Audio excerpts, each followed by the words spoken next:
So I used to lament the fact that I seemed, even though I knew the stuff I was teaching was based on truth, and I knew I had studied it out thoroughly and completely, I couldn't understand why people rejected it.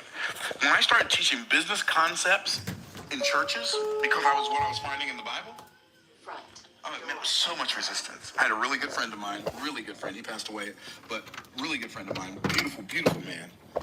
He was a pastor of a church. And he said to me, he said, Brother Marion, do you mind when you come to our church, just don't teach that businessy stuff. Just teach the Bible. Well, the businessy stuff is the Bible. That's the point. So I just never went back there. Not because I was mad at him. I'm not signing the banana to be one of the bunch. I'm not going to sound like everybody else. Found this great video, how to get rich, starting So you discover your purpose, you prepare yourself for your purpose, and then you deploy yourself in that purpose. Going in. And then Myron the Golden. power of perception. Left my lighter. Damn it. You have to have the ability to perceive principles. If you can't perceive principles, like you look at something and you don't understand, oh, this is a principle. The law of sowing and reaping, for instance, is a principle. You reap what you sow. That's part of the law, right? Of sowing and reaping. I'm going to start it over, bro. You reap later than you sow, right? Because you don't sow the seed today and reap the harvest today. What else? You reap more than you sow. You sow one seed, you grow a whole crop. You grow a whole tree or a whole plant. So you reap what you sow, but you reap later than you sow, and you reap more than you sow. So the law, that's a principle. Like if you ignore that principle, you will do it to your own detriment. For instance, you tell a lie because it's currently convenient. Tell a lie because it's currently convenient. Are you tracking? But then when the people you lied to discover it was a lie, you've destroyed trust in a moment that could take decades to rebuild. Damn. So you already said. Your ability to perceive how life works is convenient. Do it to your own detriment. For instance, you tell a lie because it's currently convenient. Are you tracking? But then when the people you lied to discover it was a lie, you've destroyed trust in a moment that could take decades to rebuild. That is a word. That is a word. So your inability to perceive how life works is costing you a fortune. Your inability to perceive principles is costing you a fortune. There are wealth principles. Every word is a seed, every deed is a seed, every dollar is a seed that you're sowing into the garden of your future. That's a principle. Isn't it interesting that in order to do well at business, you have to do the thing that God told you to do? Love the Lord your God with all your heart and all your soul and all your mind, and love your neighbor as yourself. What does that mean? You love God so much that you don't violate any of his principles when dealing with other people, and you love other people so much that you never do them anything that would harm, never do anything to them that would harm them. You never sell them anything that would harm them. You never do business with them in a way that would harm them, because if you do, it's like harming yourself. If you ignore that principle, it's going to come back and bite you at a very inconvenient time. All up, pause. So you have to have, because I've been feeling convicted, like just about this past 2 years. You know what I'm saying? Like now I'm sober. You know, I think about all the lies I told, you know, just to cover up my tracks, and to hear this, and I feel like I'm at this point now where I'm completely sober, and it's like, dang, God, what else you want me to learn? You know what I'm saying? And it feel like I'm right there, but you know, that made a lot of sense. It'll show up. It'll show up at a very inconvenient time, cause you know, I mean, it's a perfect sword to sharpen my faith. But you know, I feel the pain of the lies I've told in the past and the life I was living before. And you know, some part of me thought as soon as I cleaned up, that would just clean out my karma, and it don't work like that. The ability to perceive principles. You have to have the ability to perceive other people's problems. If you are a miserable person, and there are a lot of them in the world, The reason you are miserable is because you're self-absorbed, Oh. consumed with self. You're selfish. Because joy only comes from obsessing over other people's problems. You don't get any joy from obsessing over your problem. All you get is more depressed. I'm just so depressed that I can't help it. No, you can help it. Go help somebody else. It's the same formula for creating wealth. What? In other words, my problem is, well, I need the money. Okay, good. Now, go solve somebody's problem who has some money, who needs that problem solved more than they need the money. Your problem is not that you don't have money. Your problem is that you've not obsessed over a big enough problem for a large enough group of people. Oh my to God. pay to get it solved. That's your financial problem. So you obsess. Now I want you to wrap your mind around it. Like, where did this $41 million come from? It came from me obsessing over other people's problems. I obsessed over their problems until I boiled down the solution in business to 4 moves. Now here's why it's 4 moves and not 40. If it were 40, I might only remember 38. That made me think. Maybe my purpose is to show this journey of being sober, like, to people who can't afford rehab. Because I know I can't afford rehab. I don't even have health insurance. I can barely afford my phone bill right now. You know what I'm saying? But I'm persisting. I don't want to, you know, I've had plenty of opportunity to crack open a bottle or go hang around my friends that was on the sniffy, but I won't. It's like I know an easy way to make money, go working with one of my best friends, but that person also was a part of my getting high life and doesn't plan on stopping. So it's like, you know, the need for money isn't that, it's not taking over the path I think God got me on. You know what I'm saying? Like, to stay sober and stay clean. You know, because like I said, it's easy to go make the money. It's a lot of things I can do to go make the money.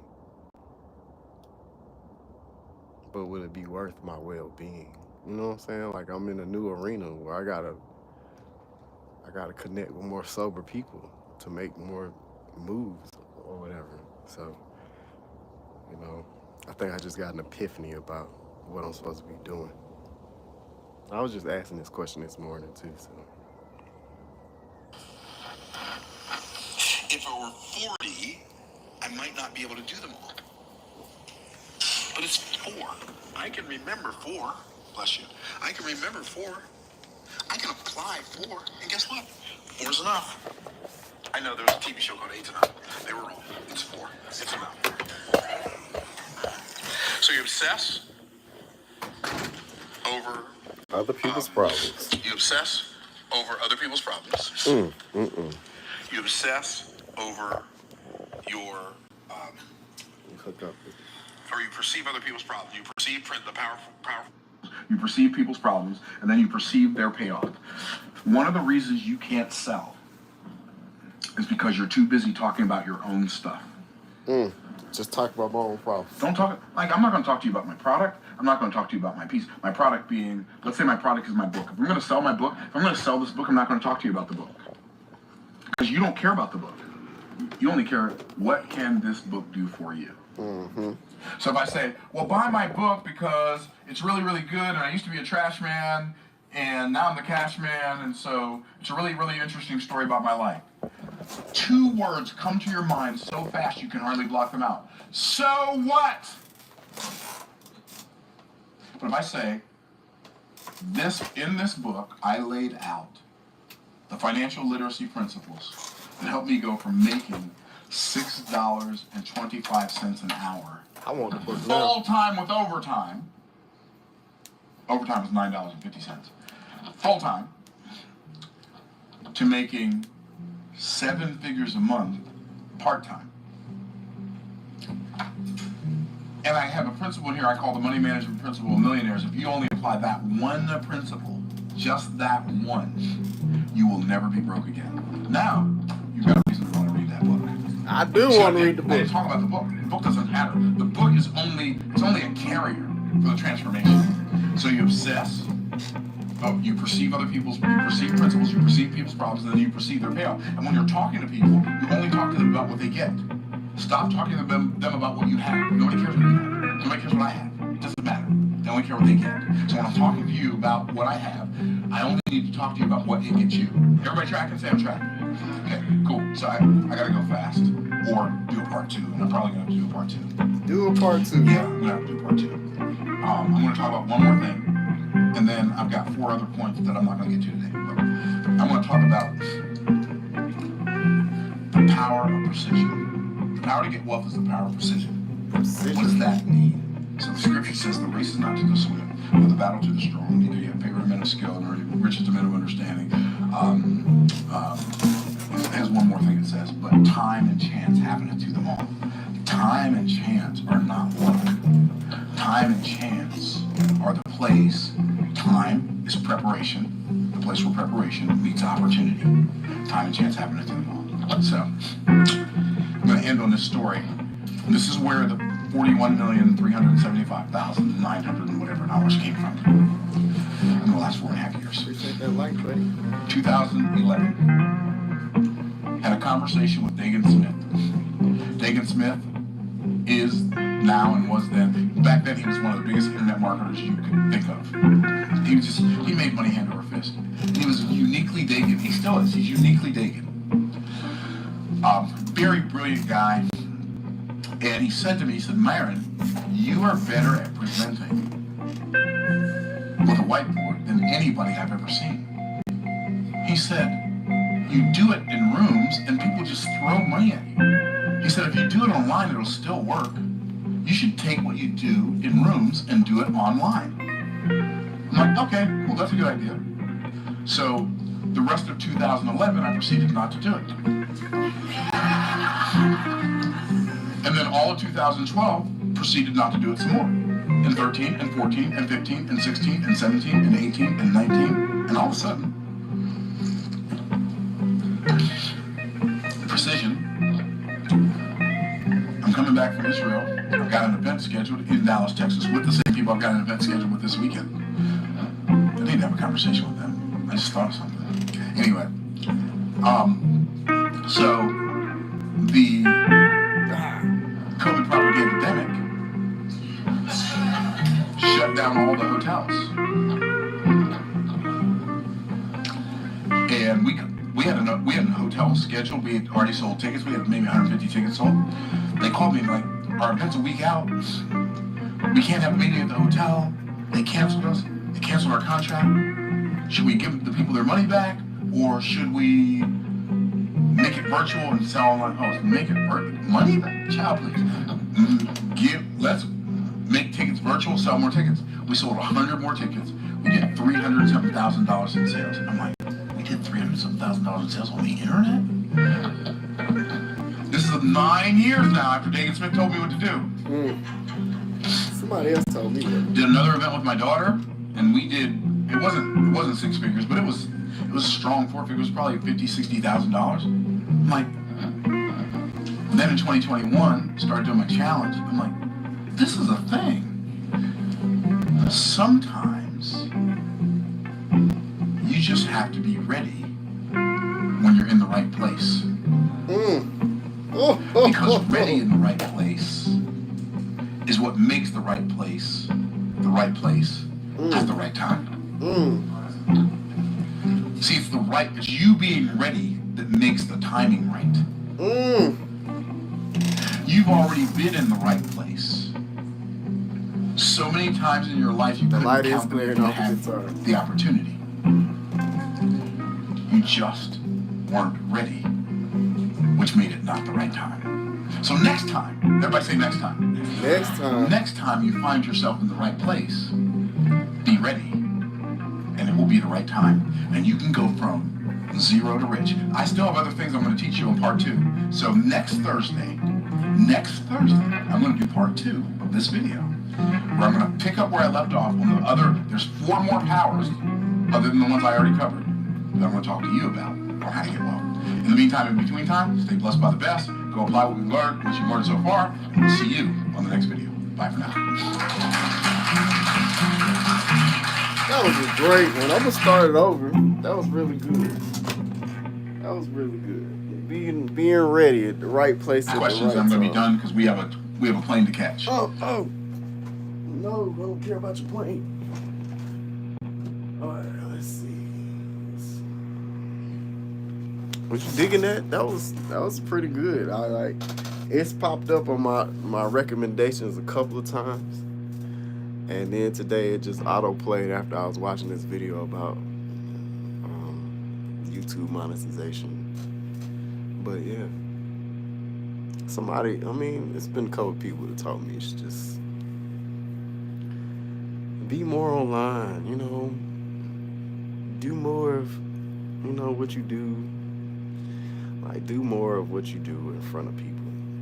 And I felt weird about it. I still kind of feel weird about, like, being on live right now. I can't see nobody's face. I see words and whatever, but, it's like, turn me back on.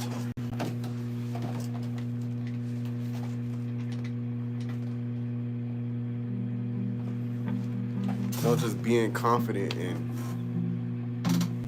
knowing what your gift is. It's like, yeah, I know I can play music, but is that my gift that I'm supposed to be sharing? Is that the problem that I should be obsessing with over with other people? Do like people feel like they need to hear this kind of music? What is trap blues,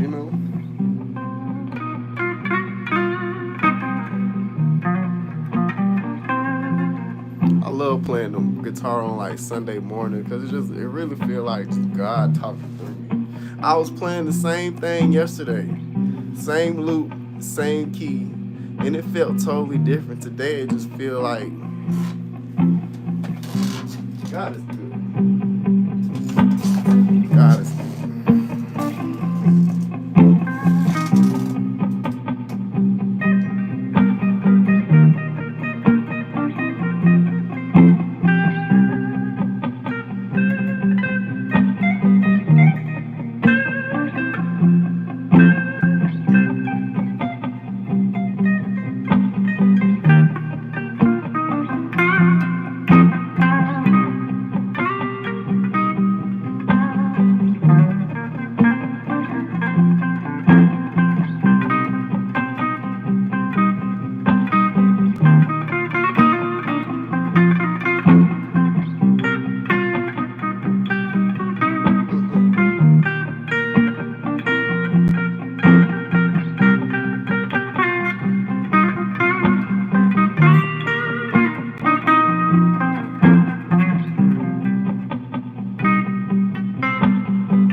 Oh, appreciate that. Jamo, appreciate you, Jamo.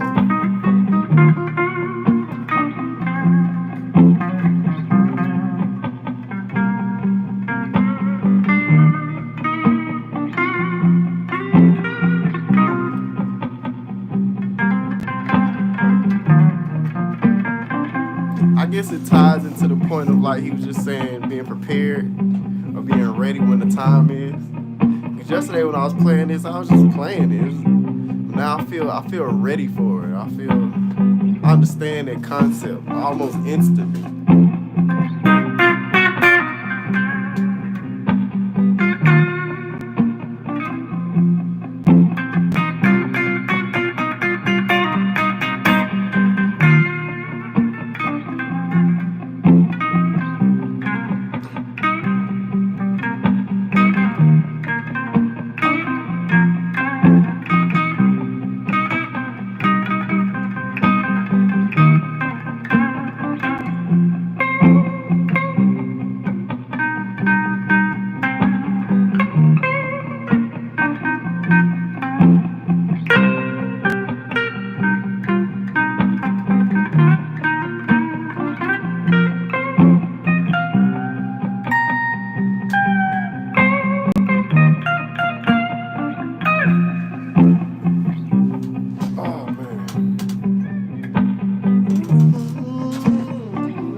$41+ million. Is that really possible? It's from zero. Is that possible? In this video, I'm going to talk to you about how to go from zero to rich. Zero. So it's like it feels real possible today. I don't know why. Yesterday it didn't feel that possible. Yesterday it didn't feel possible to get $20, but today it feels like I can go from $0 to 41 million or 100 million. You know, it is possible. You know, that's wild how like perspective can shift just like that. You know what I'm saying? Just by being inspired by somebody else's words or what was a problem for him. You know, obsessing over somebody else's problem. Shoot, I mean, I don't know. Yesterday was the start of winter, the winter solstice. Today is like the start of Capricorn season. Shout out to the Capricorns. My birthday is coming up on the 29th. Got Christmas, got New Year's. Feels like a good time of reflection and realignment, recalibration, you know? And to preface it, I'm going to be like really, really transparent and share some of my pain and some of my shame. Because 10 years ago, I was broke. I didn't have zero 10 years ago. I had less than zero. That's awful. I was living on borrowed money. I have a good friend who I'm going to be doing an event with in Dallas, Texas, tomorrow and Saturday. He loaned me $4,000 a month, all of 2013, all of 2014, while I was figuring out how to get back on my feet after getting the absolute wind knocked out of me. And from 2020, 2021, 2022, 2023, and 2024 so far, as of last night, doesn't include the money that came in today.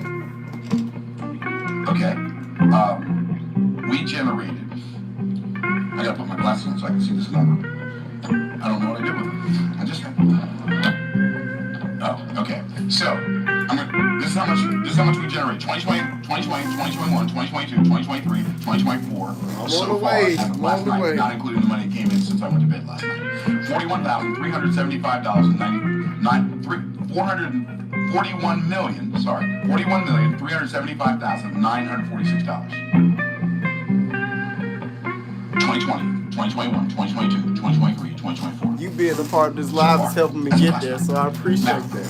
How in the world did we do that? I'm going to read a verse to you, and then I'm going to extrapolate. I did a whole Bible study on this verse before, but I mean, this is going to be different, okay? And here's the verse. It says in Deuteronomy, and you already know the verse, but I want to show you something that's really mind-blowing. It says, Deuteronomy 8:18, it says, "But thou shalt remember the Lord thy God, for it is he that giveth thee the power to get wealth. That it is he that that he may establish his covenant with which he sware unto thy fathers as it is this day." So first thing, before I begin, let me read a couple more. Verse 19, "And it shall be, if thou do at all forget that the Lord thy God, if you forget the Lord thy God, and walk after other gods, and serve and worship them, I testify on you this day that ye shall all perish." Okay, now, what does it say in verse 17? And thou, he's warning them in verse 17, don't say this. "And when thou say in thine heart, my power and the might of mine hand hath gotten me this wealth, thou shalt remember that the Lord thy God, for it is he that giveth thee." So, God is warning them about making the mistake of thinking that they did this. I get it. You did some of it. You did the part you could do. See, like you saw something, and then you did something about what you saw, right? But you know how to make yourself look, but you don't know how to make yourself see. So God gave you the power to see the thing that you looked at. Look, but you don't know how to see. You know how to make yourself walk, but you don't know how to make your legs work. So God gave you the power to do the walking. You know how to make your hands hold, like you know how to hold something, but you don't know how to make your hands hold, right? You know how to hold something. I know how to hold something in my hand, but I don't know how to make my hands hold. There are people whose hands don't hold. And so God gave me the power to hold, and he gave me the power to walk, and he gave me the power to see, and he gave me the power to think. So even if you build a business, and you build a successful business, and you generate lots of leads, you generate lots of revenue, and you generate lots of profit, and you build a multi-million-dollar business, here's the reality. You didn't do it by yourself, because a whole bunch of stuff you did, you couldn't have done unless the Lord gave you the power to get that wealth. So I'm going to tell you something about wealth. I'm going to tell you a couple things about wealth people don't know, and then I'm going to give you, I'm going to show you, I'm going to break down this power to get wealth into its subcomponents, okay? First thing we're going to say is this.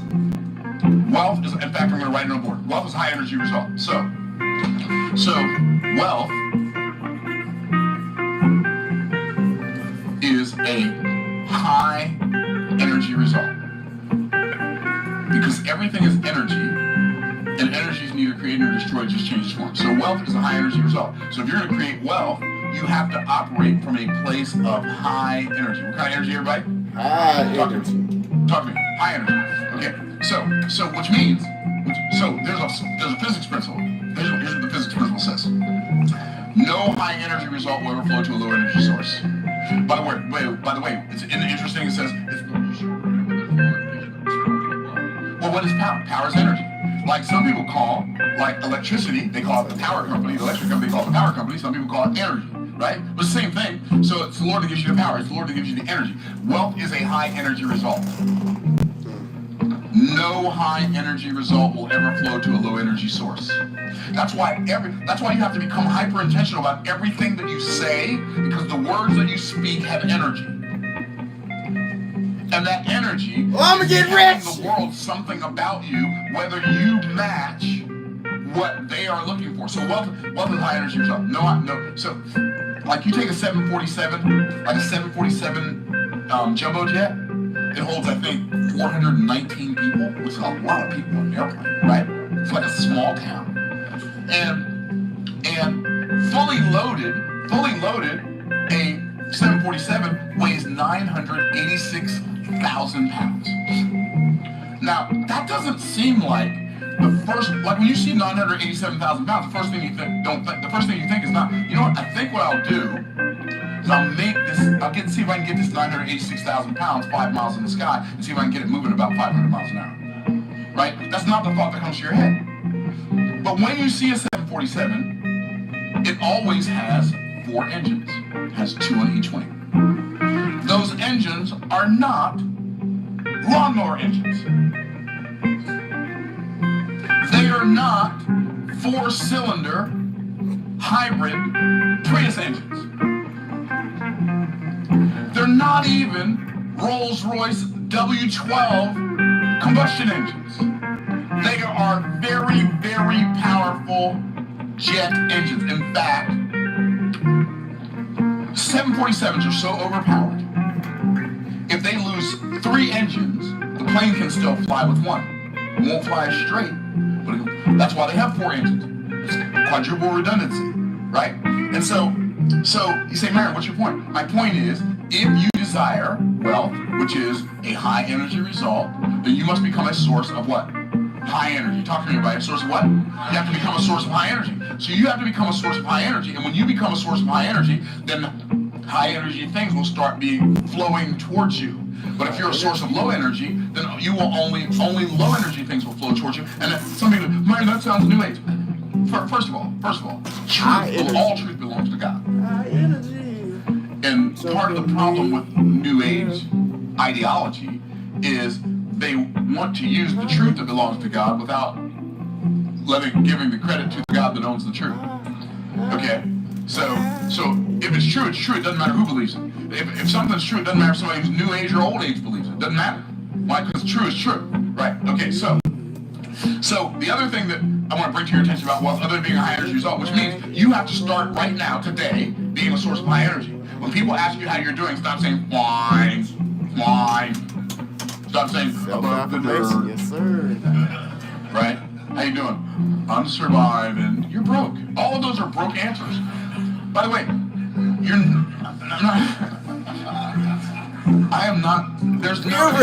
there's no intended humor in anything I'm saying. Wow. There's no intended humor in anything I'm saying. I'm as serious as I can be. Like, it's like you being above the dirt is costing you a fortune. Why? Because nobody wants to be around that. Right? Nobody wants to buy anything from that. I'm above the dirt. I'm surviving. I'm still living. No duh. I know that was the first thing I noticed before I spoke to you. If you were sitting up there all gray and peaked, right, eyes all glazed over, I would have said, hey, how you doing? I just called 911. Right? How you doing? I'm alive. No fake. Right? Okay. You see, Maya, what's your point? My point is, you're doing it to yourself. The path is smooth. Why do you throw stones before you? I went to the bank yesterday because I had to do some bank stuff, and I asked the young man, young dude, young, strong, has a job, which means he's making money. I said, how you doing, young man? You know. Why is that energy? Actually, I don't. That's why I asked you, how you doing? Because I don't know. I didn't say that though. I said, you know what? Like, I'm not 100% today. I'm gonna let you get away with that. Okay, so wealth is a high energy result. The second thing I want to bring to your attention about wealth that maybe nobody ever brought to your attention: wealth. This is gonna break somebody's brain. Wealth is measured. Wealth is measured more in time than it is in money. Wealth is measured more in time than money. Now, when you get this, this will change your focus. Okay? Wealth is measured more in time than it is in money. What does that mean? Okay, so let's say you make $1 million. Are you rich? It depends. See, y'all been paying attention. It depends. It depends. You make $1 million, are you rich? It depends. What does it depend on? How long did it take you to make it? If you make $25,000 a year, and there are people who make $25,000 a year, and you work for 40 years, you've made $1 million over that 40-year time period. This is 40 years. So let me ask y'all a question. Are you rich? No. Okay? So you work 40 years, you've made $1 million, but you're not rich. But let's say you make that same $1 million. You make this same amount of money in 1 year. Now are you rich? Yes. You're 40 times richer than this person, even though you both made the same amount of money. Oh, did you get that? You're 40 times richer. What if you make $1 million a month? Now you're 480 times richer than this dude. Do you want to be this guy? Or do you want to be this guy? Right. Or girl? Like, who do you want to be? Like, sometimes you gotta see, I am telling you, as a person who has been blessed to create a level of wealth, I'm not Bill Gates rich by any stretch of the imagination, but we're doing all right. I am telling you that creating wealth has a need for speed. Now, here's why that's been a problem for you. Because you've been warned. You've been warned your whole life about what? Get rich quick schemes. Beware of the get rich quick schemes, right? You gotta beware of that, right? Okay. Now, the word scheme means plan, so beware of plans that can get you rich quick. Okay. So, because a scheme is a schematic, which means a plan. So beware of the get rich quick scheme. So beware of the plan to get rich quick. I get it. Everybody who has a business opportunity is going to get you rich quick. I get it. It's not like the Bible gives some warnings about being in too big a hurry to make money. I get that. I don't have time to teach what those mean today. I will at some point, but not today. Okay. But here's part of your problem. You've been warned your whole life about get rich quick schemes, but nobody warned you about the stay broke for the rest of your life scheme. So you opted into the one you haven't been warned about. Am I telling the truth? What did he say? And so what we have to do is we have to figure out, okay, is this how I desire to live my life? Do I desire to live my life in such a way that I'm going to live on the struggle bus my whole about being in too big a hurry to make money? You're just going to get you rich quick. I get it. It's not like the Bible. I'm in the middle of words.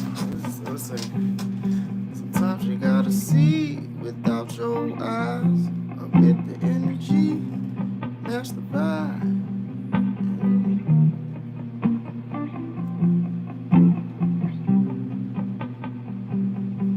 Change your life.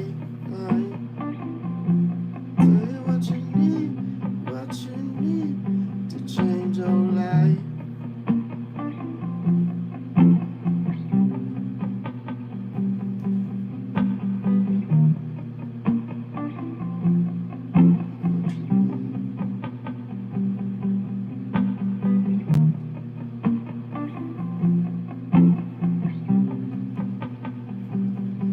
Change your life. High energy.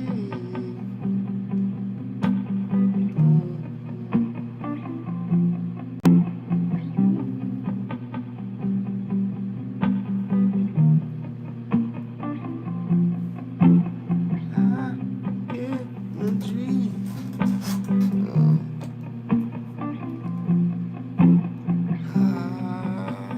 High energy. High energy. High energy.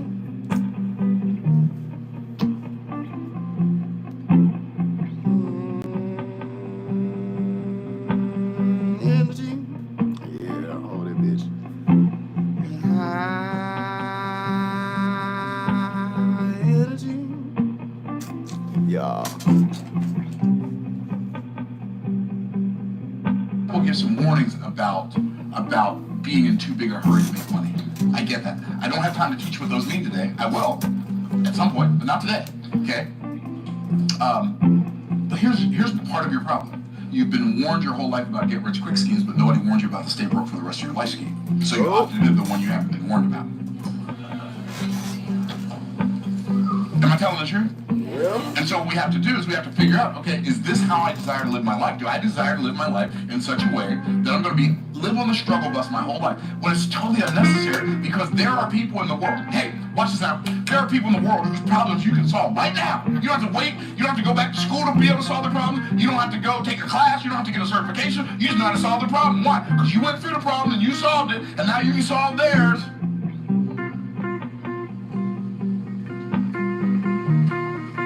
But, I don't know, I don't want to make too much money too fast.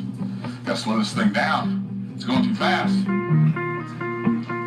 How many of y'all tracking? And by the way, I know for a fact that when you get to the place you start making some relatively decent money, you know, 20, 30, 40, $50,000 a month, you start feeling, I'm gonna tell you what happened to me. Maybe it won't happen to you, but you start having a little bit of guilt because now you have choices.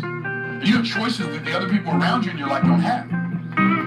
And you can decide what time you want to get up instead of having somebody else decide that for you. And you can decide where to take a vacation and where you want to go and how long you want to stay instead of having somebody decide that for you.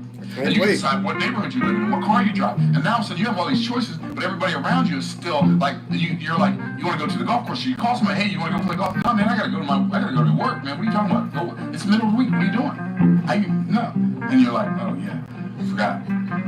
Right. And so creating a level of wealth eliminates certain constraints that you have on you right now, but the people that you love, a lot of the people that you love and like are still going to have some of those constraints, and it's going to make you feel like, well, I'm not really better than them, and you're not. And so what happens is, maybe you'll do like I did in the beginning, you'll just start giving money away randomly just because you're like, well, I didn't really work that hard to make this, and it came in really, really fast, and so maybe I'll just give it away. I'm keeping it real, because this was me, right? Okay, so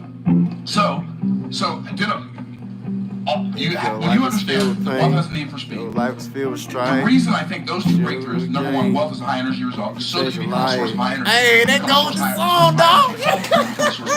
Oh, I like that. High energy around your friends. You become a source of high energy around your family. You become a source of high energy now around we writing a song people, together. even though it makes them feel uncomfortable, and they're going to attempt to make you feel guilty for being a source of high energy. When somebody asks you how you're doing, you say, man, I'm doing so good. If I have to do anything better, I have to be 10 or 12 people just so I can stand it. I'm really taking it look at you like, what's wrong with you? Right? How you doing? Utterly fantastic. Better not when I'm talking to you. People will look at you like you're strange. They'll laugh at you. But if you say something ridiculously depressing, everybody will act like it's normal. Test it. Test it. Right? So, all of that to say this. How can we create?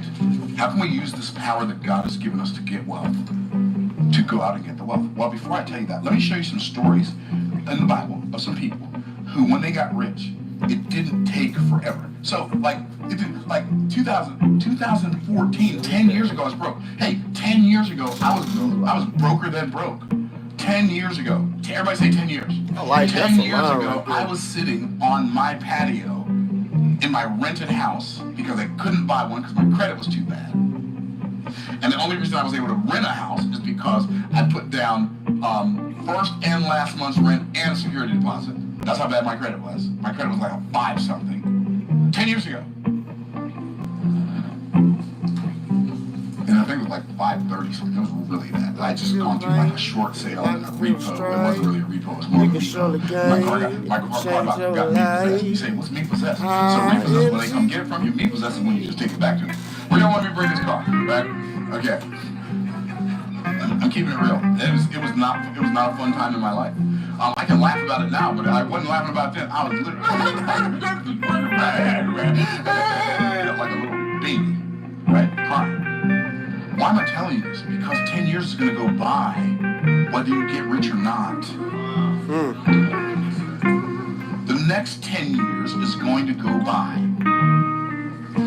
What are you going to do? Well, let me just show you a couple stories really quickly. I'm not going to show you all of them. I appreciate the line. It says in Genesis chapter 12. If your life is filled with pain. Now the Lord had said unto Abram, get thee out of thy country, and from thy kindred, and from thy father's house, into a land that I will show thee, and I will make of thee a great nation. I will bless thee, and make thy name great. Thou shalt be a blessing, and I will bless them to bless thee, and curse him to curse thee, and in thee shall all the families of the earth be blessed. So Abram departed as the Lord had spoken unto him, and Lot went with him. Abram was 75 years old when he departed out of Haran. Okay, so cool. Then we're going to go here, next chapter, chapter 13. Verse 1, and Abram went up out of Egypt, he and his wife and all that he had, and Lot with him into the south. And Abram was very rich in cattle and silver and gold. Wow. God called him. He yielded to the call. The next chapter tells us he was rich. Now, I don't have any magic blessings for you. I'm not going to tell you if you sow a seed into my life, God's going to make you rich. I'm not going to tell you that, if you do certain... No, here's what I'm going to tell you. If you apply wealth principles, they're not going to stop working just because you applied them. Are y'all tracking? Like wealth principles are, oh, no, it's Myron. I'm not going to work for him. I work for Tim, but not for Myron. Wealth principles don't care. Principles are God's automation.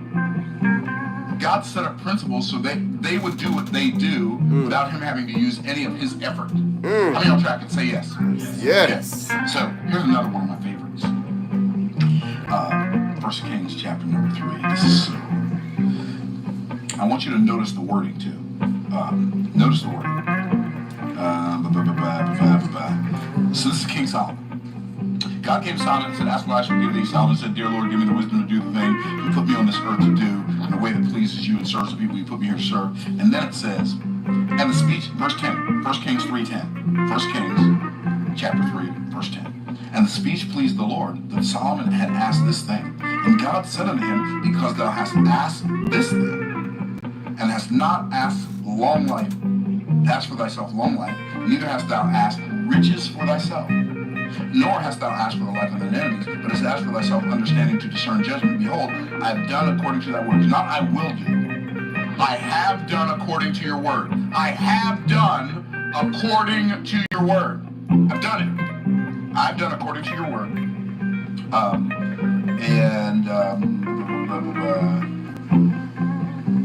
To your words, lo, I have given thee a wise and understanding heart, so there was none like thee before thee, neither after thee shall any arise like unto thee.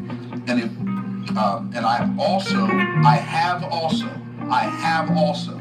not I'm going to, I have also given thee that which thou hast not asked, both riches and honor, so there shall not be any among the kings like unto all. He said, because you ask for understanding to discern judgment, I've already given you so much wealth that there's no kings like you after you, neither shall any arise like none before you, and none will arise like you after you.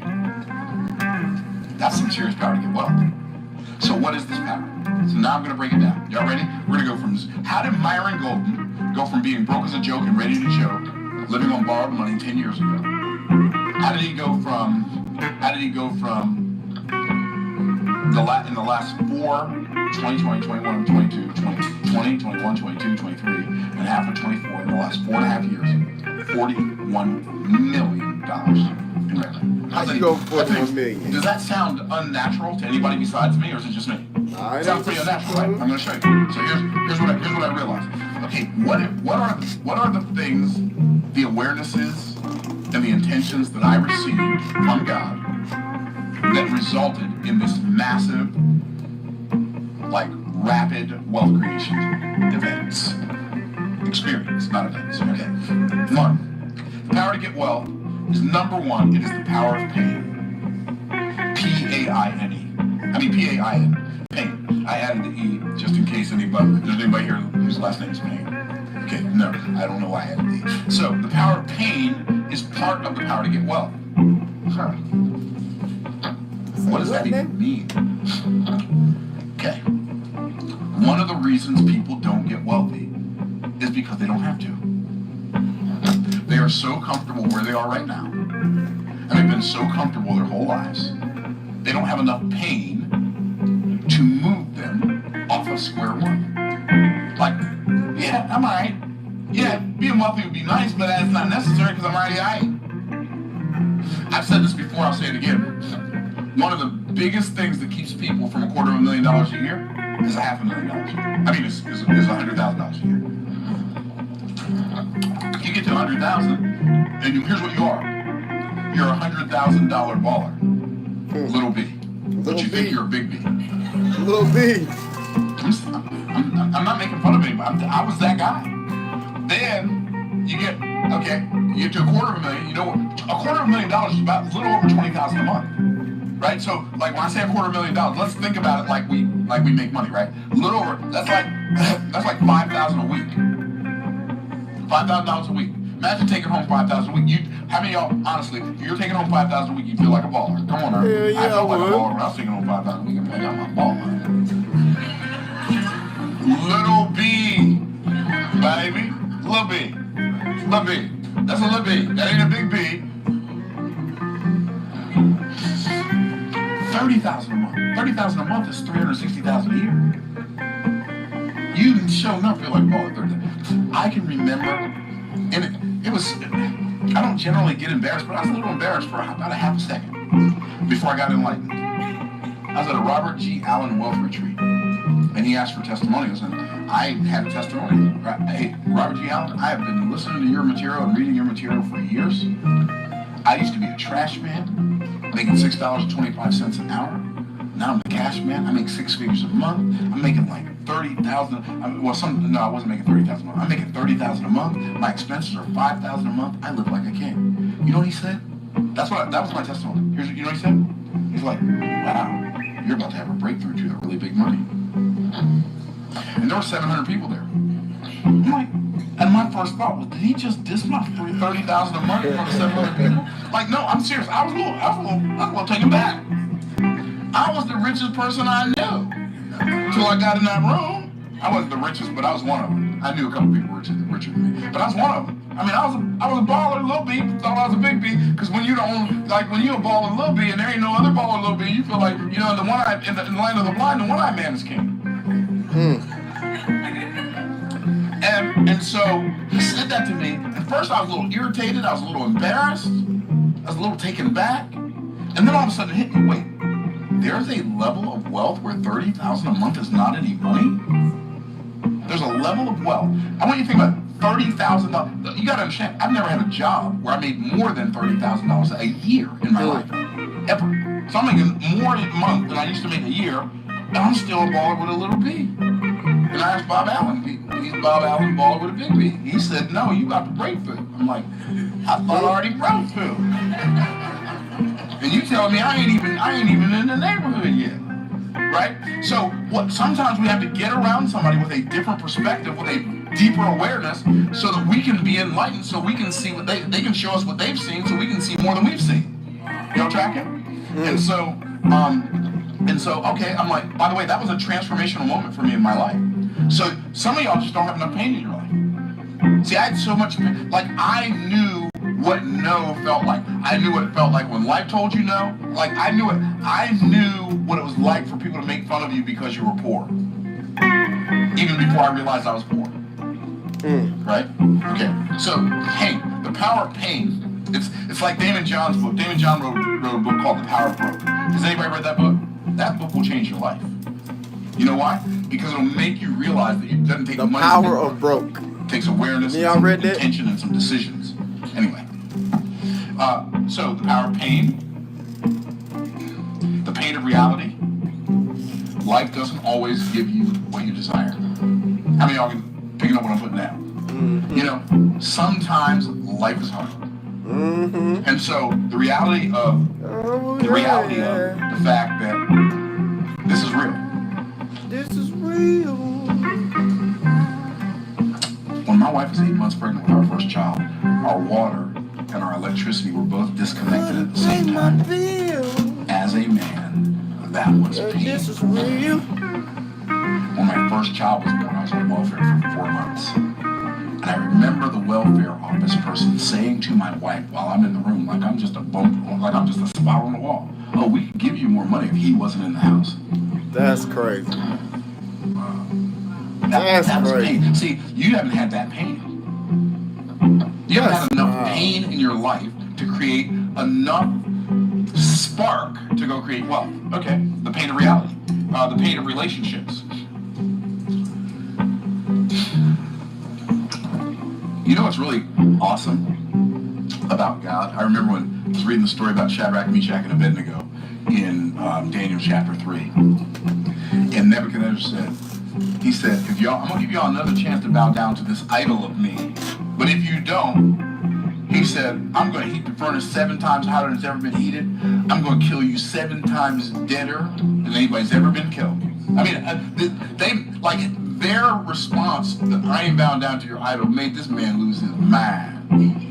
I'm going to kill you 7 times deader. Like, if you're going to throw him in the fire, pretty much the degrees of heat of a fire, the lowest or the hottest, is going to kill you.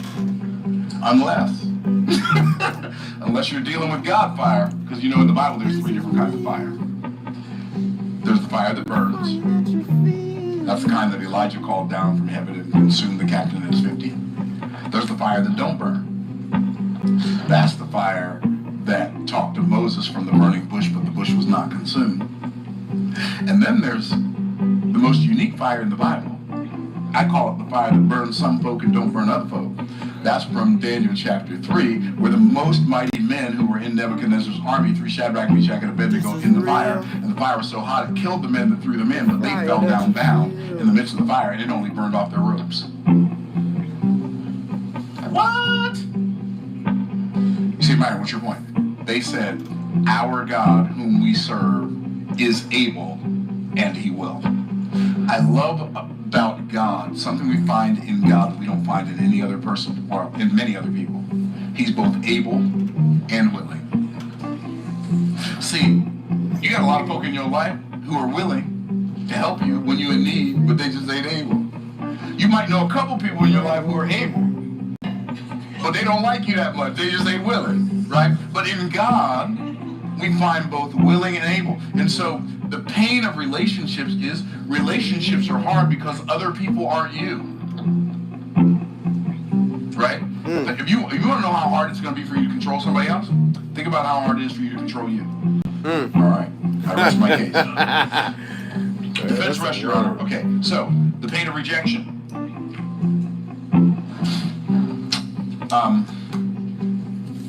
For me, the pain of rejection was a great pain in my life growing up because I had this brace on my leg and I couldn't run, so I just got picked last when we were playing games. Like, not with my brothers, I didn't because they had compassion, but I knew if they didn't pick me last, they weren't picking me last just so they wouldn't pick me last, right? Nobody wanted me running a touchdown. What? You can't run, you ain't running a touchdown. It don't matter what you're running, you ain't running, right? Anyway, like the pain, sometimes you need to have the pain of rejection so that you can go do something that causes you to accept yourself, even though other people rejected you. Ooh, what a word. And then it's like, accept me or reject me, I'm gonna sleep good tonight, regardless, right? So you don't have enough pain, okay? So the power to get wealth is the power of pain, but also, and I think this one's even more important, it's the power of purpose, yourself. Anyway, like the pain, sometimes you need to have the pain of rejection so that you can go do something that causes you to accept yourself. Even though other people rejected you. You need the pain and rejection. And then it's like, accept me or reject me, I'm gonna sleep good tonight, regardless, right? So you don't have enough pain. Do something okay, so the power to get wealth is the power of pain, but also, and I think this one's even more important, it's the power of purpose, yourself. Anyway, like the pain, sometimes you need to have the pain of rejection so that you can go do something that causes you to accept yourself. That causes you to accept yourself. Even though other people rejected you. Sometimes you need the pain of rejection.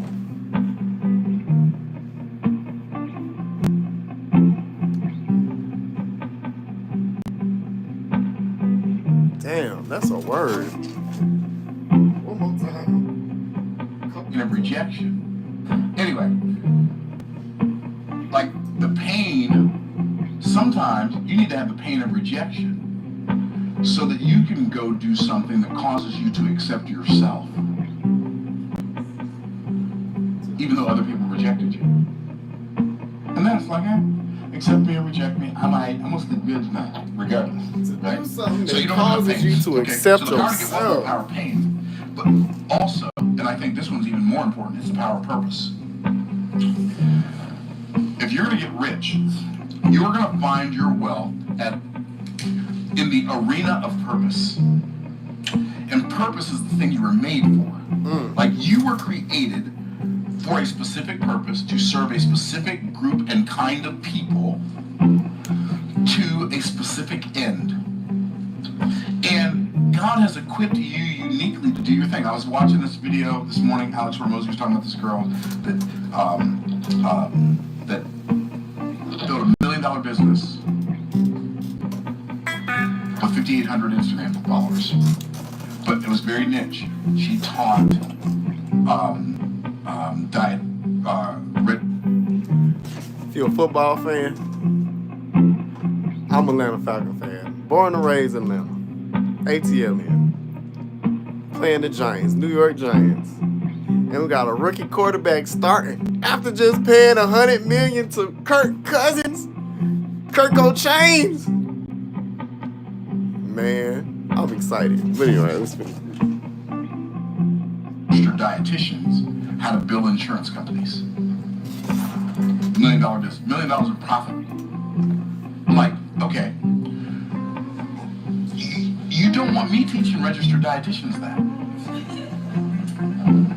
Right, it sounds funny, but here's what we do. We see somebody else making money doing something, we say, I'm going to do what they're doing because it makes money. But it's not your purpose. And so, if it's just because it's profitable we got some for somebody links. else, doesn't mean it's going to be profitable for you if it's not your purpose. So, I am generally very coachable. Yes, that's it. Usually when I become not That's coachable, it. it's highly intentional because I know it's not my purpose. Oh, That's that's me. it. I'm not making an excuse of That's college. So it. I joined Russell Brunson's How did I just read $50,000 that? year I circle. like Back that. then it was $30,000. Hold on now. That's what I'm talking about, J-Mo. We in here. I'm gonna sing you these song credits. Oh man, I like that. Life gets you down, when your mind's filled down. The way to turn around, just know what life's about. High energy, yes sir, yes sir. Talladega, Alabama. I used to pass through Talladega, Alabama all the time when I was I was driving the box trucks. I miss that job. I miss driving around. But I always passing through Talladega. And I think about the movie Talladega Nights. But I ain't never seen the whole thing. I just know little quotes from it. But that's right. When life gets you down, when your mind is filled with doubt, that could be like a little bridge. I love that. Hell yeah, I love that. Yeah, make that a bridge. Yes, sir.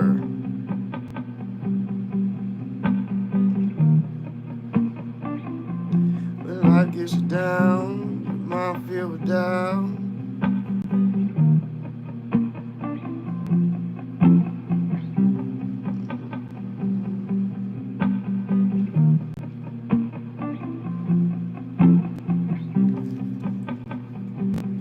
The way to turn around. Yes, sir.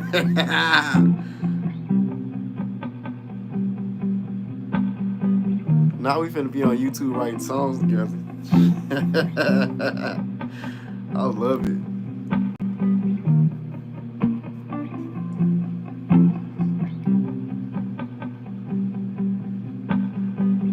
To know what life's about.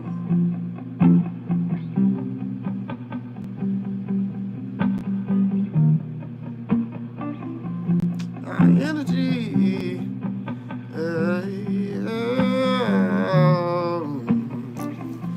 High energy. When I joined, now it's 50,000. That was good. And one of the things he kept saying over and over, you do a webinar a week every week for a year. Do a webinar a week every week for a year.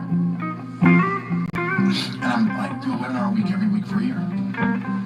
And every time I got ready to do a webinar, I'd do it and then make some money. I'm like, I hate this. I'm gonna tell you something. I hate doing webinars. I hate them. I don't hate them. I don't hate going. I don't hate attending them. I hate doing them. I don't like creating PowerPoint presentations. I hate that. I don't like talking to a bunch of people I can't see. I hate that. Like, so it's so interesting how God has to put you in a place sometime to discover your purpose. But I'm like, I'm not doing a webinar every week. I'm not doing it. I'm not doing it. Why? I don't like it. And I know that so you say, well, does that matter, right? It doesn't matter most, but it does matter some.